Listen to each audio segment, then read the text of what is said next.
Hi, I'm going to show you how I make web photo galleries in Adobe Lightroom Classic.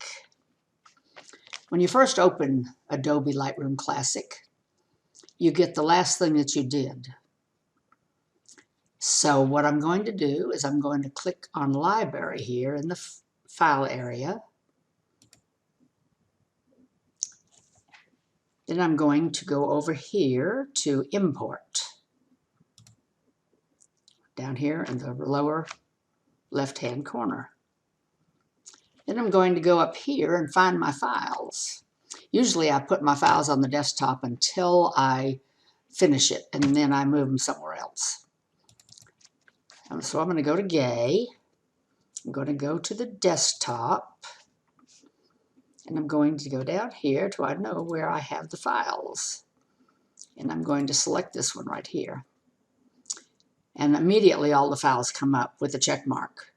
Now, if there's some that you don't want to deal with, you can take off the check mark and it won't move that. It won't import them. So, okay, I'm going to go ahead and click on Import down here on the lower right-hand corner, the Import button. And here we go.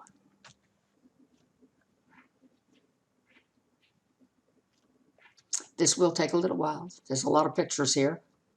Okay, I think I've got them all, because it shows you right here that I did. The first thing I want to do is put it in a collection.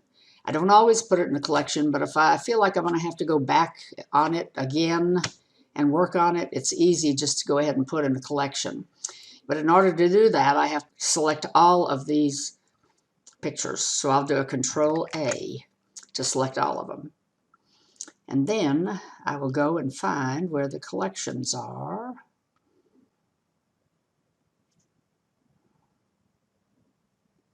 And here they are right here. It says Collection. And I click on the little plus mark on the right-hand side, and it says New Collection. Then I'm going to click on Create Collection. And I'm going to call this Floresville,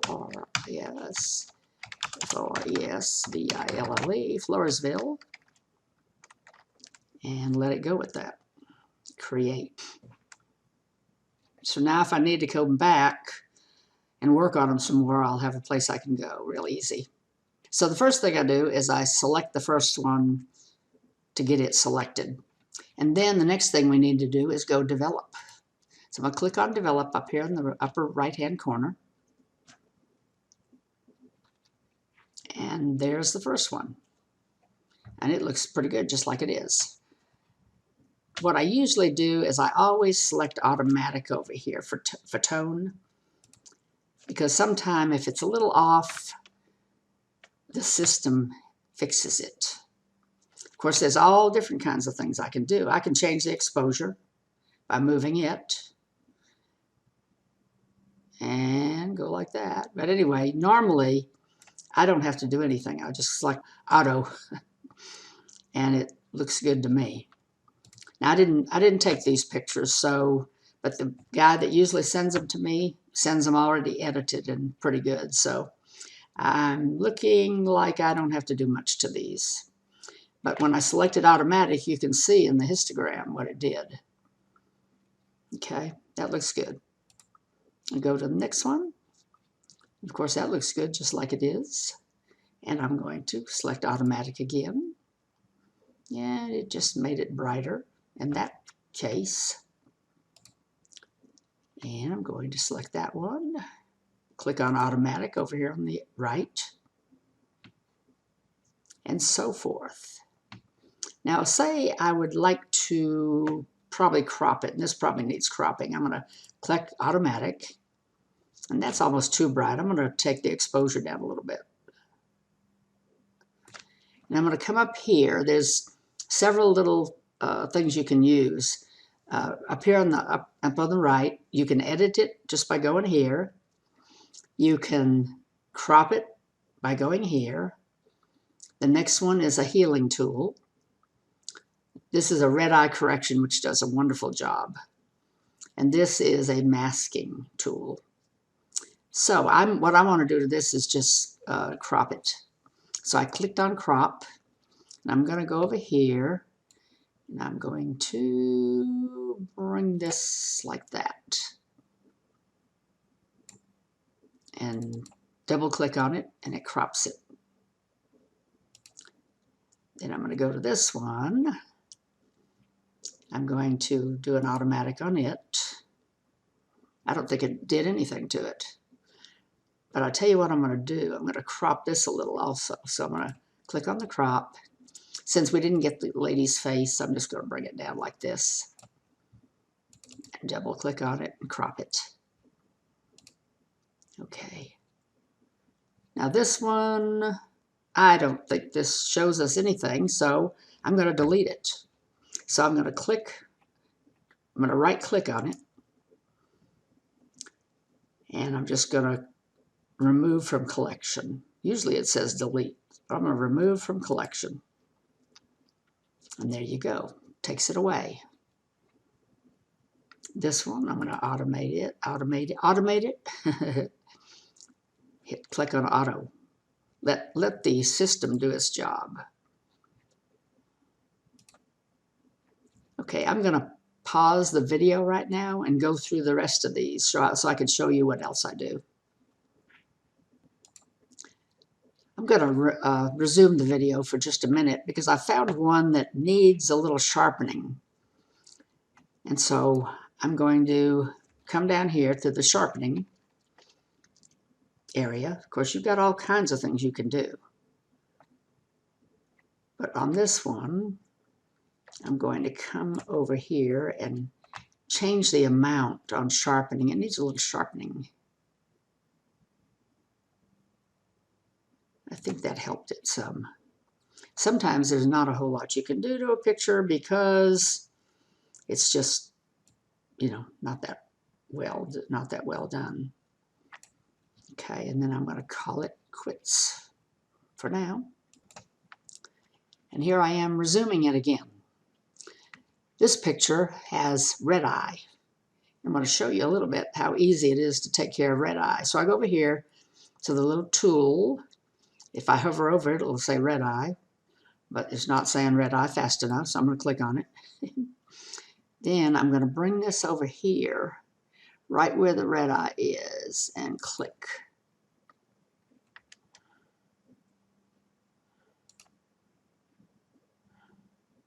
Now look how nice that is. Took the red eye away really nicely.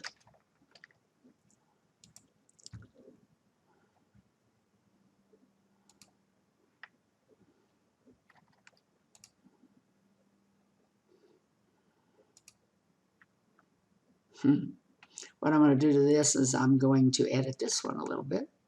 Take someone out and make it nice. Now say I wanted to edit this out, this crop of hair here, and I don't want to do it here, although there is an easy way to do it. I can take it into Photoshop. And let's go up here to Edit in Adobe Photoshop. Now it says what to edit. Edit a copy with Lightroom adjustments. Edit a copy, edit original. Let's edit the original. I'm going to click edit. Now here we are in Photoshop. So let's go ahead and crop it here. And let's go ahead and take that hair out. See, I'm going to do it with the clone stamp tool. I use that a lot. Oh, in order to make it bigger, you just hit the right bracket key. Or make it smaller, hit the left bracket key. So I'm going to click on my Alt key so I can get a little piece of this, and I'm going to could not use them because you Alt click. Okay, I didn't do it good enough, did I? Alt click.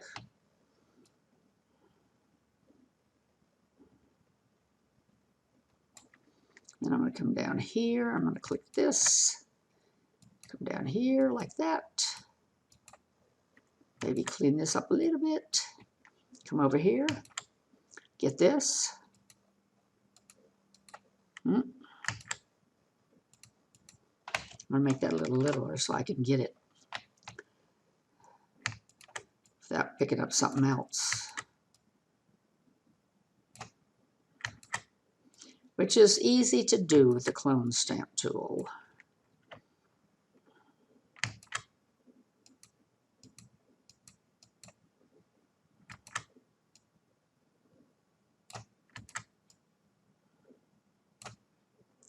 This needs a little more work.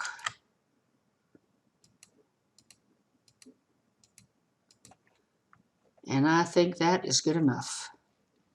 So I'm going to save it.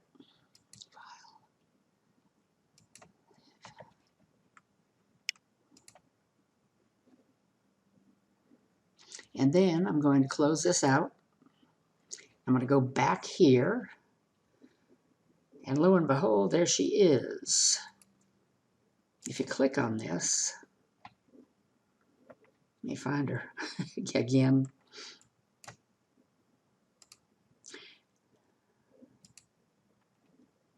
There you go. If I edited a copy, I'd probably have 2 of them in here now.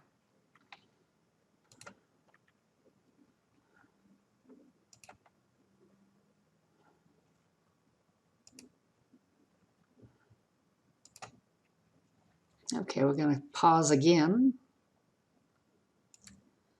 And back to resume.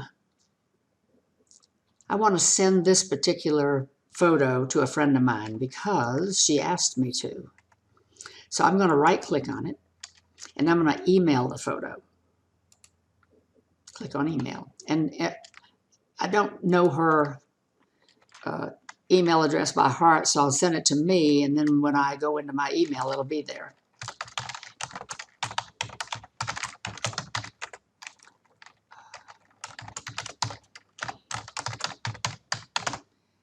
So I'm going to go ahead and send it. And it asks you what size you want to send. Usually I send a large, because if you try to send a full size, it's too big. Now here's another one where we can straighten it out a little bit. What I do is I just hit the crop tool, bring it down like this, for instance, bring it over, possibly, and then come up here with the, when it's looking like this, the little tool, and just straighten it out. There you go. And here we are. Made it straight. Okay, now I'm finished with all the photos. About 189 of them. I deleted about 3. Anyway, the next thing I do is I already developed them. I just need to fix them for the web. So I go to the web right here. And in here, I change the site title because it's what it is. It comes up with the site title that was used the last time. So this is a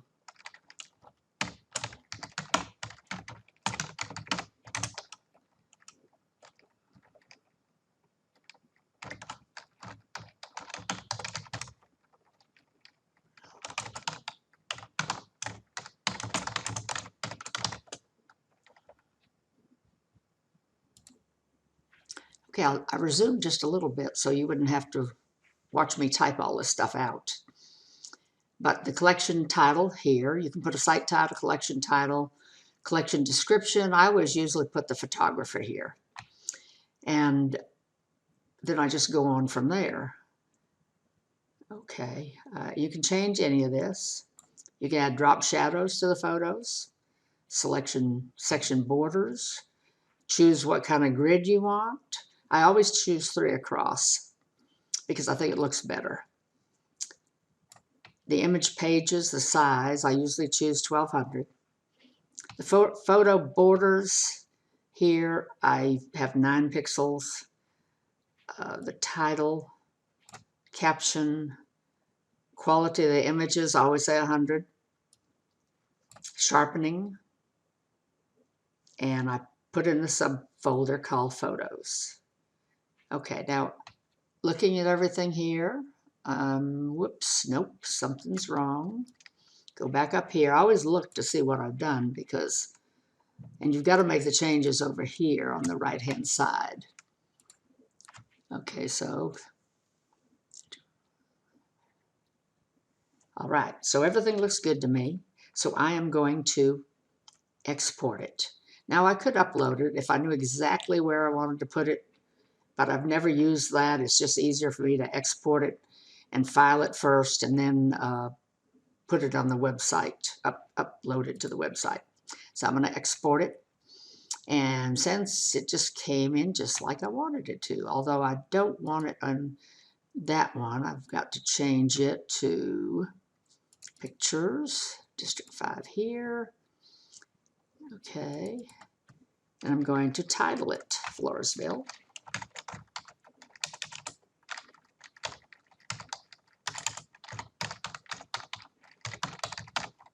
And the date, 10/22. And what I've done is, this is actually in my, where I file particular files for this particular website. So I'm going to save it.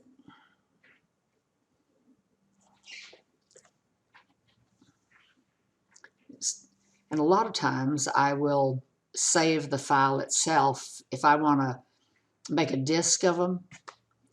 But this person who does these pictures gives them a disk of the pictures he took, so I don't have to do that. While we're waiting for this to save, I'm going to pause the video. All right, the web gallery has been made. Now this is, say for instance, I wanted to save some pictures for someone who needed a CD of all the pictures that I made. I'd go to the library and I would click in here, but I would do a Control-A to select all of them. And then I would click on Export, which is on the left-hand side, down here at the bottom, the Export button. Click on Export. And up pops a file where I can say, okay, I'm going to put it in the same folder as the original folder and put in a subfolder. And usually what I do is I'll call it like 300 PPI for this one. Not renamed, just renamed the file name. JPEG 100%. Resize to fit. I'm going to take that off and I'm going to put resolution 300.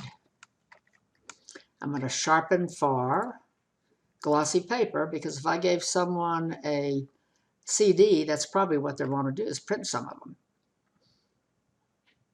All right. Don't put anything on watermark and nothing after post-processing. And I'll just click on Export. And that will give me all the pictures at 300 dpi, which would be perfect for printing.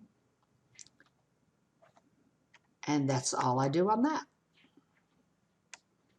I'm going to pause this video for a little bit so it can happen.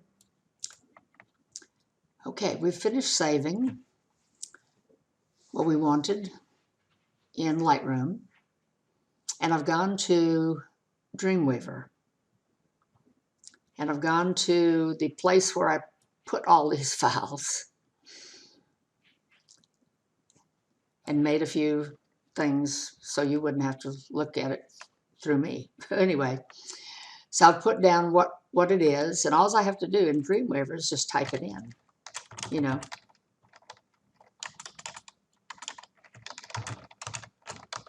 Just like that. And now I want to just select all this because from this I'm going to have them click on this to go to the web gallery. Okay, down here are the properties. And this is where I tell Dreamweaver to go pick this up. Okay, so we've got an HTML and we've got a CSS. But to do that, I need to go to the HTML portion. And this is where the link is.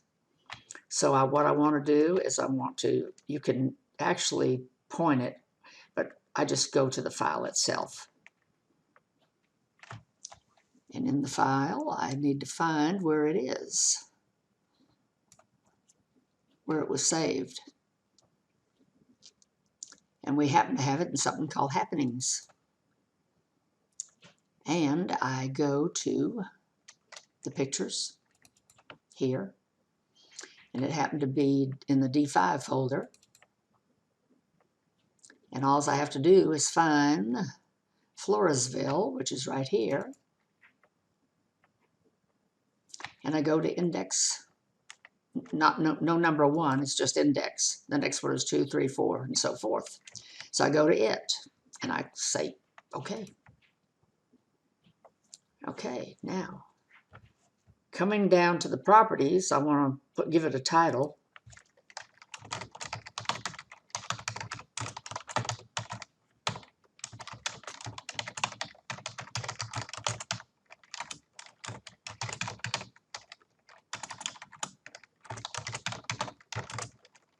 This was October 10/1/4/22.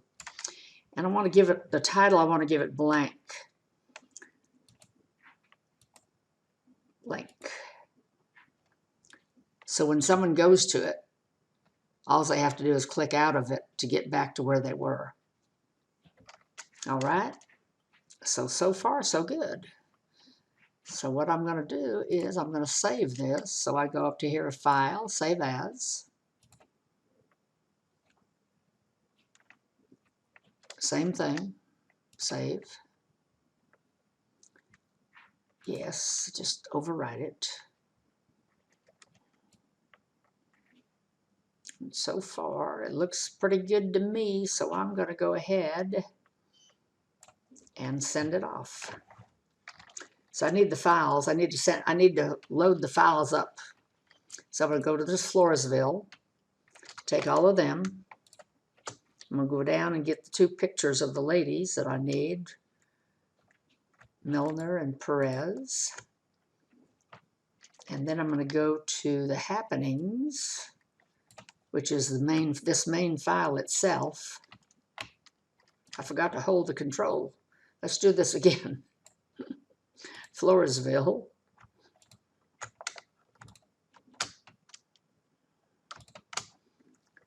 Come down here and get the 2 girls again, holding the control key. Come down and get Happenings in District 5, which happens to be this file. And then in Dreamweaver, this little thing right here puts the files on the remote server. So I'm going to click on Put. Should dependent files be included in the transfer? On this particular one, I'm going to say yes. Usually I would say no. Okay. Now we can see down here that they're loading. It's going to take a while, so I'm just going to pause this video.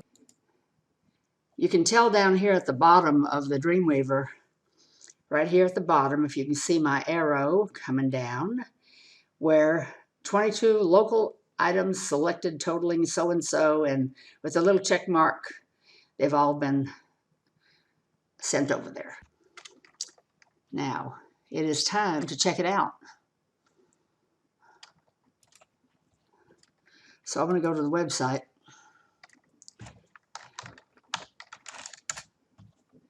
I'm going to go to where they are, to OES Happenings, District 5.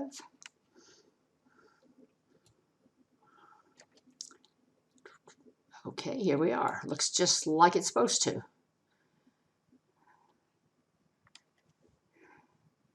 And clicking on this should take us, and it did, took us to the web gallery. Okay, well, you can just start clicking on it. Click on next, next, next. Go back to the index if you want. And usually what I do to make sure that everything went over like it's supposed to, I click on the last. And we have a lot of pictures. Okay, there's a lot of pages. So it looks like everything has worked fine, looking at that. So, okay. And that is all I do.